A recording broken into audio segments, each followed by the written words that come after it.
सभी स्टूडेंट्स का एक बार फिर से वेलकम आलम सर इंग्लिश ट्यूटोरियल के अंदर। अपना जो टॉपिक चल रहा है स्टूडेंट्स, आज अपना पेसिव्स का तीसरा क्लास है। हम लोग जहां से क्लास छोड़े थे वहीं से आगे बढ़ रहे हैं। अलग अलग प्रकार के वाक्य हम लोग कर रहे हैं। तो आज का अपना क्वेश्चन है, robbers looted the shop. Second class में मैं 10 क्वेश्चन आपको करवा के आया था। 11वां क्वेश्चन आपके सामने है स्क्रीन पे। रोबर्स, यहाँ पे रोबर्स की अगर हम बात करें तो ये देखो आप लोगों का सब्जेक्ट है, ये आपका सब्जेक्ट है।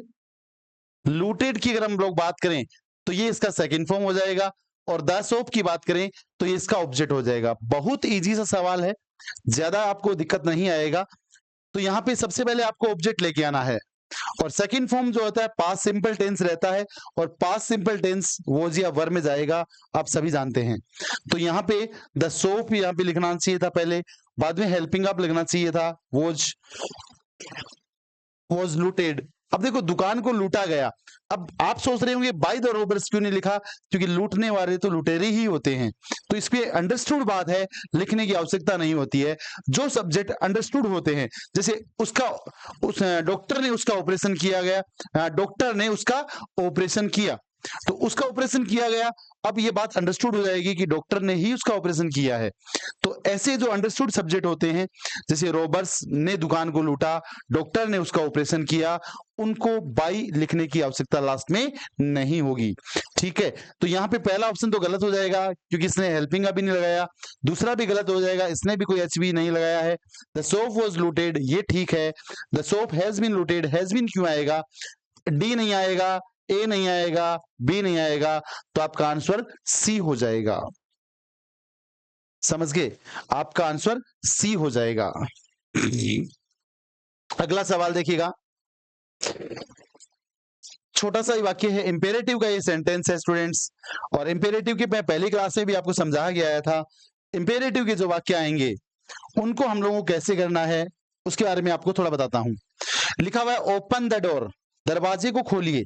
अब देखो ओपन की अगर हम लोग बात करें तो ये वर्ब की फर्स्ट फॉर्म है, और द डोर की बात करें तो ये इसका ऑब्जेक्ट है।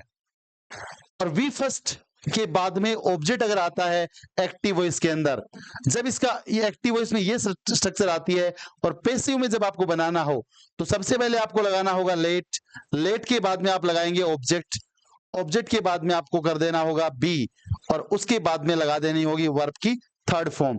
तो ये स्ट्रक्चर आपका रहेगा पैसिव वॉइस के अंदर, लेट, उसके बाद में ऑब्जेक्ट और बी और वर्ब की थर्ड फॉर्म। ठीक है, तो ये आपका सवाल आप देखिएगा कहां पे लगा हुआ है। तो लेट यहां पे लिखा हुआ है, द डोर यहां पे लिखा हुआ है, इज तो नहीं आना चाहिए था, बी यहां पे आना चाहिए था इसके बाद में। ठीक है, यहां पे तो ए आंसर तो गया है यहां से। दूसरा देखो बी में आ जाओ, लेट ओपन सीधा ही लिख दिया यार, यहाँ पे ये भी नहीं आ सकता। लेट द डोर, यहाँ पे बी लगा हुआ है, और ओपन वर्ब की थर्ड फॉर्म भी लगा हुआ है, तो ये यहाँ पे ठीक लग रहा है आंसर। और इस सवाल की अगर हम बात करें, लेट द डोर, शुड कहां से आप लेके आए हो, शुड का कोई औचित्य यहाँ बनता ही नहीं है, और लास्ट में एक्सक्लेमेटरी मार्क भी यहाँ पे नहीं आ सकता, तो आपका आंसर सी हो जाएगा। बहुत फायदा होने वाला स्टूडेंट्स, बराबर क्लास लिया करो, जो भी टॉपिक्स आपको नहीं आते हैं बार बार देखा करो, समझ में जरूर आएंगी चीजें। 13वां सवाल है,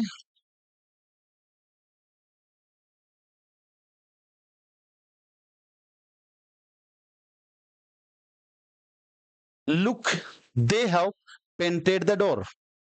ऐसा सीन आ जाता है वर्ब के बाद में, जब भी इस प्रकार का मार्क आ जाता है वर्ब के बाद में, तो आपको ज्यादा दिक्कत नहीं करने वाली है, जो मार्क आया वैसे वैसे आएगा, बस ये असर्टिव सेंटेंस बन जाएगा। ये यहाँ पे सब्जेक्ट हो जाएगा, हैव की बात करें तो ये इसका हेल्पिंग वर्ब हो जाएगा, पेंटेड की बात करें तो ये इसका मेन वर्ब हो जाएगा, और द डोर की बात करें तो ये इसका ऑब्जेक्ट हो जाएगा। अब यहां पर देखो द डोर यहां पे लिखना है, ये डोर्स, ये अपोस्ट्रोफी एस यहां नहीं आ सकता, गलत है, और वैसे भी बीइंग नहीं आना चाहिए था। Has have present perfect tense में आते हैं, और प्रेजेंट परफेक्ट पहले की क्लासेस में बता के आया हूं, हैज हैव, हैज बीन और हैव बीन में जाएगा। हैड यहां पे नहीं आ सकता, ये भी गलत हो जाएगा। हैज बीन यहां पे लिखा हुआ है, और पेंटेड भी यहाँ पे लिखा हुआ है। वॉज तो इसमें आ ही नहीं सकता, पास्ट सिंपल टेंस होता तो बदलता वॉज में, तो ये बाकी सब गलत है। और यहाँ पे सी आपका आंसर है, ए और बी भी यहाँ पे नहीं आ सकता है। तो स्टूडेंट्स वेरी सिंपल सवाल हैं सारे के सारे, वेरी इजी क्वेश्चंस हम लोग कर रहे हैं। नेक्स्ट क्वेश्चन,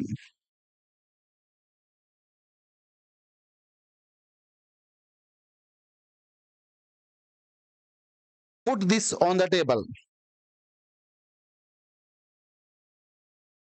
इसको टेबल के ऊपर रख दीजिए, put this on the table.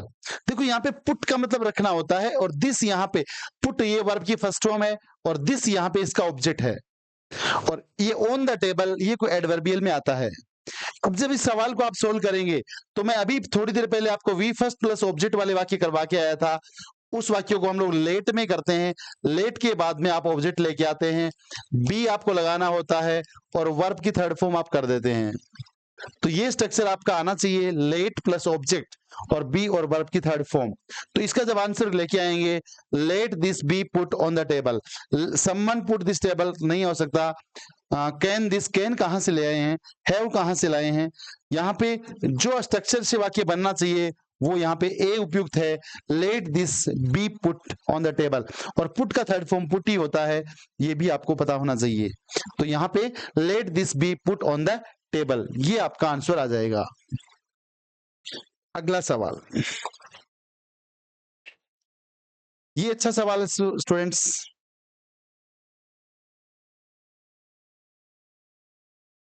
ऐसे सवाल जब क्वेश्चन आएंगे, उसमें आपको क्या करना है, हेल्प द पुअर, कहा गया है गरीबों की सहायता करिए। Let the poor B help, the poor should be helped, ये एक सजेशन का भाव देगा, इसलिए लेट वाले से ना बनाकर शुड बी इसमें उपयुक्त लेना। जिन वाक्यों में क्या दे रहा हो, सजेशन, सुझाव दे रहा हो, ये हमें करना चाहिए। इस प्रकार के सजेशन यानी सुझाव के भाव देने वाले वाक्यों को हम लोग स्टूडेंट्स शुड बी में करके लेके आएंगे। जो शुड बी वाले होंगे वो अप्रोप्रिएट आंसर होंगे। द पुअर यहाँ पे लिखेंगे, the poor should be helped, A ही आपका उत्तर सही है, बाकी सारे गलत हो जाएंगे। ठीक है, नेक्स्ट क्वेश्चन देखो,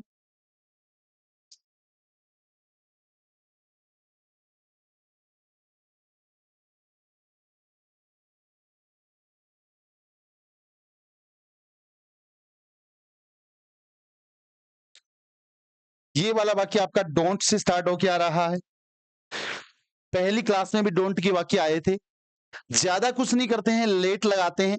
डोंट वाले वाक्य जब आएंगे तो हम लोगों को लेट लगाना होता है, लेट के बाद में ऑब्जेक्ट कर देना होता है, जो इसका ऑब्जेक्ट आएगा, फिर अपने को नोट लगा देना होता है, बी कर देना होता है, और वर्ब की थर्ड फॉर्म। दिमाग में सेट कर लो, डोंट वाला वाक्य आए इस पैटर्न को फॉलो करना है। क्या करना है, लेट लगा देना है, ऑब्जेक्ट लिखना है, बाद में नॉट, बी और वर्ब की थर्ड फॉर्म। अब यहां पे देखो, लेट, इसके अंदर देखो डोंट कॉल, कॉल का मतलब बुलाना होता है, ये वी फर्स्ट है, और द पुलिस ये इसका ऑब्जेक्ट है। अब अगर हम बात करें, लेट यहां पे लिखा हुआ है, द पुलिस यहां पे लिखा हुआ है, नोट यहां पे लिखा हुआ है, बी यहां पे लिखा हुआ है, वर्ब की थर्ड फॉर्म। अब मैंने कहा आंसर तो ए आएगा क्योंकि मुझे स्ट्रक्चर का ज्ञान था। आपको समझना है कि बाकी और क्वेश्चन नहीं आएंगे। और क्यों नहीं आएंगे, लेट के तुरंत बाद ऑब्जेक्ट नोट नहीं आएगा, ये ध्यान में रखो आप लोग। लेट नोट, ठीक है, the police should not be called, ऐसा सजेशन नहीं है कोई, ऐसा मत करो। Does police not be called, does तो आने का मतलब ही नहीं है, तो ए आपका आंसर यहां पे भी आ जाएगा। अगले सवाल पे फॉरवर्ड होते हैं।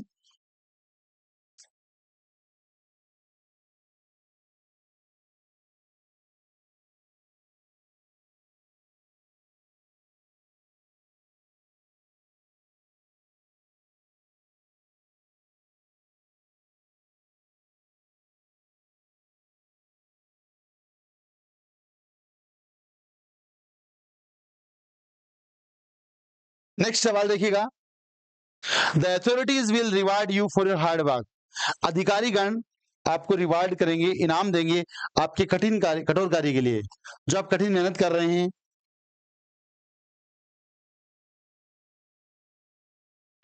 थोड़ा सा और बड़ा कर देता हूँ ताकि आपको अच्छे से दिख जाए, क्योंकि मुझे यहाँ पे होमवर्क आपको अब कम कराना पड़ रहा है, क्योंकि सारे जो कॉन्सेप्ट्स हैं वो क्लियर कर चुके हैं पहले ही। The authorities will rewards, assertive वाक्य है स्टूडेंट्स, अथॉरिटीज अधिकारीगण होते हैं, सब्जेक्ट हो गया, ये आपका एचवी हो गया। रिवार्ड की बात करें तो ये एमवी हो गया, यू इसका ऑब्जेक्ट है फॉर योर हार्ड वर्क। ठीक है, अब यहाँ पे यू से वाक्य बनने वाला है, और सेल और विल मॉडल ऑक्सिलरी होते हैं, मॉडल वर्ब होते हैं, उनके आगे बी लगता है। देखो वुड बी पे कभी नहीं जाएगा, विल भी यहाँ पे ठीक था, वुड भी यहाँ भी नहीं जाएगा, तो ए और डी मैंने बी और डी तुरंत काट दिया। द अथॉरिटीज, अब देखो ऑब्जेक्ट कौन है, यू है ना, तो यहाँ पर सब्जेक्टिव केस तो यू बनना चाहिए। अथॉरिटीज क्यों लगा दिया भाई इसने, क्योंकि अथॉरिटीज तो सब्जेक्ट ही है, और पैसिव इसमें हम लोग तो ऑब्जेक्टिव केस लेके आते हैं, तो you will be rewarded by the authorities, ये ठीक है, फॉर योर हार्ड वर्क, ए आपका आंसर हो जाएगा। ज्यादा आपको दिक्कत नहीं आएगी, पहली और दूसरी क्लास जब आप ढंग से ले लेंगे, तीसरी क्लासेस हमेशा आपके लिए बेनिफिशियल रहेगा, तुरंत प्रभाव से आप क्वेश्चंस निकालते रहेंगे।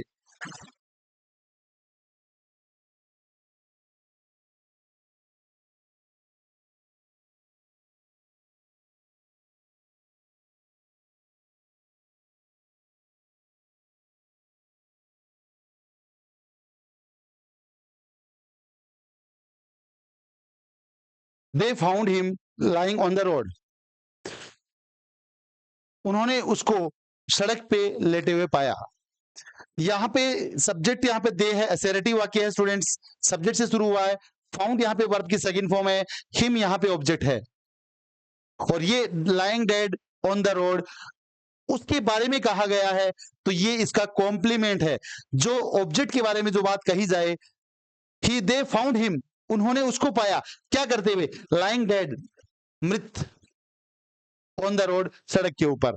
तो यहां पर द रोड कोई सब्जेक्ट नहीं है, ये पहले गलत करें। Lying by the road side, ये भी गलत कर दें। ठीक है, he was lying dead found, ये भी नहीं आएगा, ये आएगा आंसर। ऑब्जेक्ट आपका ही है, सॉरी हिम है, हिम का सब्जेक्ट आप बनाएंगे, ही बनेगा, ही वॉज फाउंड, उसे पाया गया, लाइंग डेड, मृत, उसको क्या पाया गया, lying dead by the road side. Bye them लिखने की आवश्यकता नहीं होती है, तो डी आपका आंसर हो जाएगा। Next question,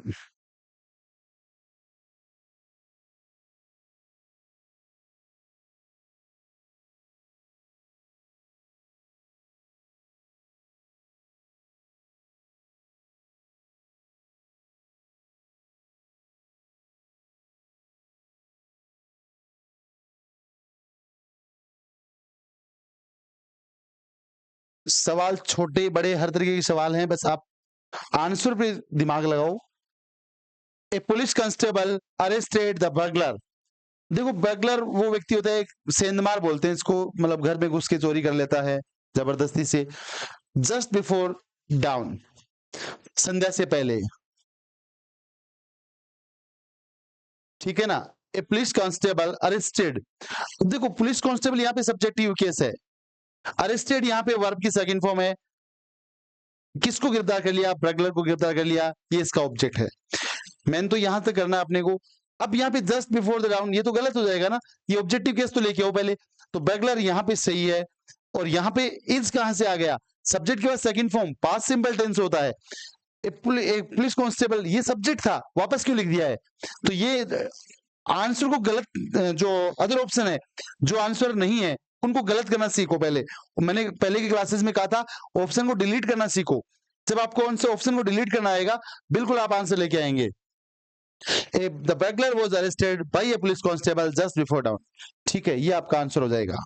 next question,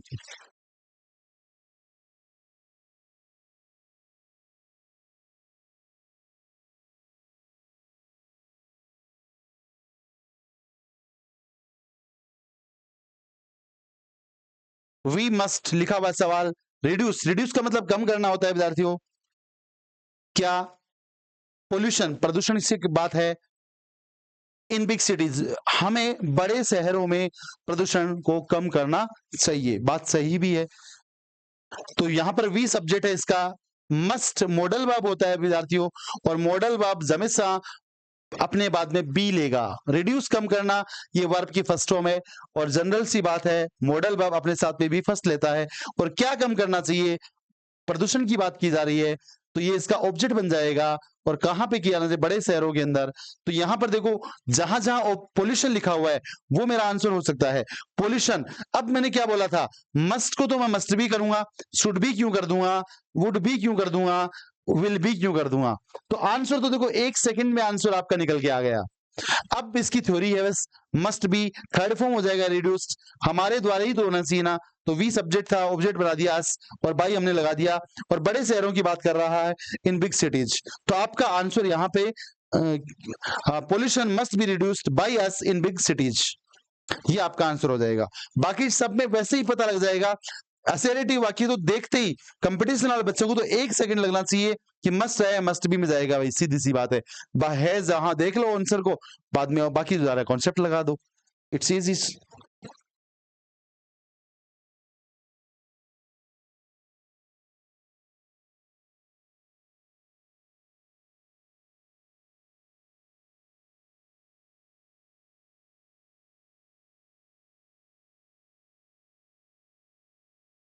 we need to clean our shoes properly, हमें हमारे शूज को सही तरीके से साफ करने की आवश्यकता है।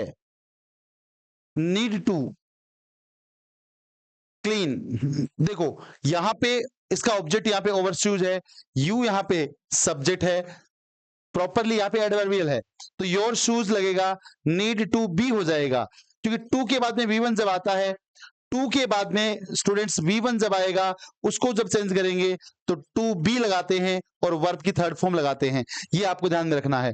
टू प्लस V1 आए, टू बी थर्ड फॉर्म करना, बाकी सब गलत होंगे। टू बी यहाँ पे लिखा हुआ है, नीडेड यहाँ पर नहीं होना चाहिए था, नीड टू क्लीन यहाँ पे V3 होना चाहिए था, और आर यहाँ पे योर शूज आर नीडेड, ये भी गलत हो जाएगा।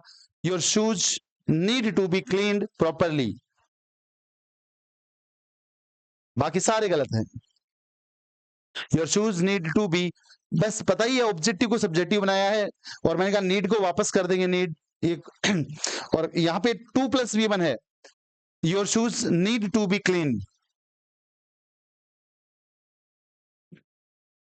Your shoes need to be clean, 2 + V1 है, टू बी क्लीन कर देंगे प्रॉपरली।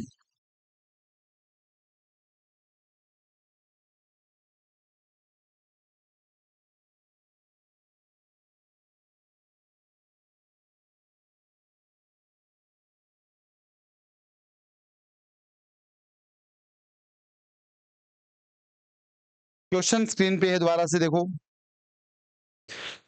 दे बिलीव्ड, अगर ऐसे आए ना दे बिलीव्ड, तो यहां पे आपका आंसर हमेशा इट वॉज बिलीव्ड से आएगा, ये इसका कॉन्सेप्ट है। और दैट क्लोज जो है उसको वापस लिखते हैं वैसे के वैसे। They believed, it was believed, यहां पे लिखा हुआ है इट वॉज बिलीव्ड, यहां पे लिखा हुआ it was believed that, it was believed, यहां पर दैट नहीं लगाया इसने, ये गलत हो जाएगा। इट बिलीव्ड, ये भी गलत हो जाएगा। अब मेरा आंसर ए और बी में से आना चाहिए। It was believed, it was believed that mister Shukla was very rich, mister Shukla was very rich, ये सही कह रहा है। और यहाँ पे कह रहा है टू बी वेरी रिच, ये टू बी कहां से लेके आ रहा है, तो ये ए आंसर आएगा। और इसका रीजन दे बिलीव्ड है, तो ये यहाँ पे इट वॉज बिलीव्ड आपको करना है, ठीक है। और बाद में दैट क्लोज का जो वाक्य है वो पूरा का पूरा वैसा का वैसा लिखना है, ये आपको ध्यान में रखना पड़ेगा।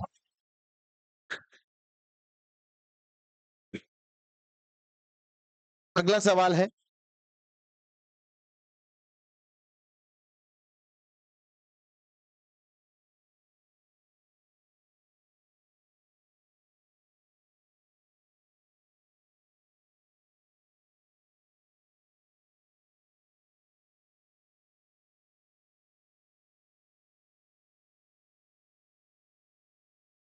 The principal ask him a question, principal यहां पे सब्जेक्ट हो जाएगा, आस्क सेकंड फॉर्म है, आस्क्ड, सॉरी आस्क का सेकंड फॉर्म आस्क है, हिम यहां पे ऑब्जेक्ट हो जाएगा, ए क्वेश्चन भी यहां पे ऑब्जेक्ट है। ये आपका इनडायरेक्ट ऑब्जेक्ट है, पहले बताया था आज की क्लास के अंदर ही। दो ऑब्जेक्ट है इसके अंदर, एक इनडायरेक्ट ऑब्जेक्ट है और एक क्वेश्चन डायरेक्ट ऑब्जेक्ट है। प्रिंसिपल ने उससे एक प्रश्न पूछा। अब देखो ए क्वेश्चन वाज आस्क्ड, आपको एक बात कहा था, अगर मैं डायरेक्ट ऑब्जेक्ट से वाक्य को बनाता हूं अगर मैं डायरेक्ट ऑब्जेक्ट से वाक्य को बनाऊंगा तो मुझे इनडायरेक्ट से पहले टू लगा के आना चाहिए था, यहां पे मैंने टू नहीं लगाया है, इसलिए ये गलत हो जाएगा। He was asked a question to the principal, to नहीं आएगा, बाय द प्रिंसिपल होना चाहिए था यहाँ पे। He was asked a question by the principal, बिल्कुल सही कर रहा है, हिम का यहाँ पे ही बनाया है, सेकंड फॉर्म का वाक्य था, वॉज वर्ब में गया है, मैन वर्ब का थर्ड फॉर्म लगाया है, he was asked a question, he was asked a question by the principal, he was asked, he was asked सही है। क्या पूछा गया? एक क्वेश्चन, एक प्रश्न बाय द प्रिंसिपल। देखो विद्यार्थियों, इस क्वेश्चन के अंदर दोनों ही ऑप्शन के अंदर सी और डी को सही मान लिया गया है, क्योंकि एक जैसे आंसर लिख दिया गया है। तो आप लोग कंफ्यूज ना होना, आंसर वैसे सी और डी दोनों ही हो सकते हैं, वैसा कभी एग्जाम में नहीं होगा, ऑपरेटिंग मिस्टेक हुआ कहीं ना कहीं, ऑप्शन छूट गया है। Someone will pay you,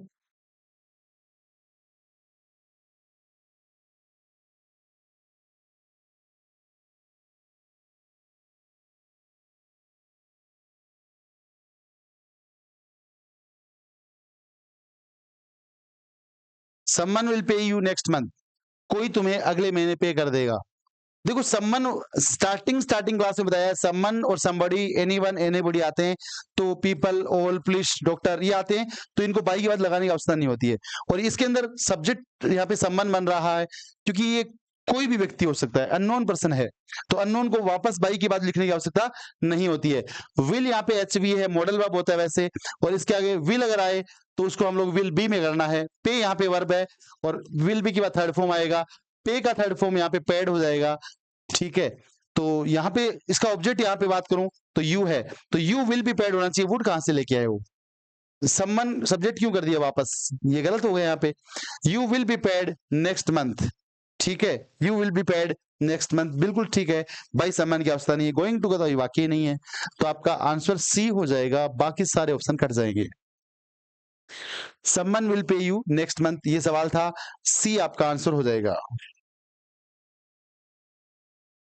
Mahmood give me A pen, ये क्वेश्चन था, और ये डबल ऑब्जेक्ट का वाक्य है, ठीक है स्टूडेंट्स, आज 2-3 एग्जांपल करवा चुका हूं डबल ऑब्जेक्ट के। महमूद ने मुझे एक पेन दिया, महमूद, ये अगर हम बात करें सब्जेक्ट की तो ये इसका सब्जेक्ट है, देखो स्टूडेंट्स, महमूद की बात करें तो ये इसका सब्जेक्ट है, गेव की बात करें ये सब सेकंड फॉर्म है, मी यहाँ पे ऑब्जेक्ट है, इनडायरेक्ट ऑब्जेक्ट है, और ए पेन आपका डायरेक्ट ऑब्जेक्ट है। I was given a pen by Mahmood, बिल्कुल सही है वाक्य, क्योंकि सेकंड फॉर्म है वॉज वर्ब जाएगा। आई एम गिवन, एम नहीं आ सकता, हेड नहीं आ सकता, a pen is given to me by Mahmood. इसको दोनों तरीके से बना सकते हैं, इसलिए डी भी सही है और ए भी सही है, तो ये दोनों में थोड़ा सही रहे, दोनों ऑप्शन में मिस्टेक हुए, ठीक है। तो ये आज का क्लास ओवर है स्टूडेंट्स, 15 क्वेश्चन इस क्लास से मैंने करवाए हैं आप लोगों को, उम्मीद है आपको समझ में आई होंगी। जिन विद्यार्थियों को मतलब अच्छा लग रहा है वो कमेंट्स के माध्यम से बताया करो, हाउ डू यू फील। और मैंने बार बार आप लोगों से कहा है, मैक्सिमम स्टूडेंट्स को क्लास तक आप शेयर कीजिए, ताकि हमें भी एनर्जी मिले और हम भी आगे काम कर सकें, आने वाले वीडियोस को और अच्छे से आप लोग भी बना सकें। Thank you, have a nice day. Okay students.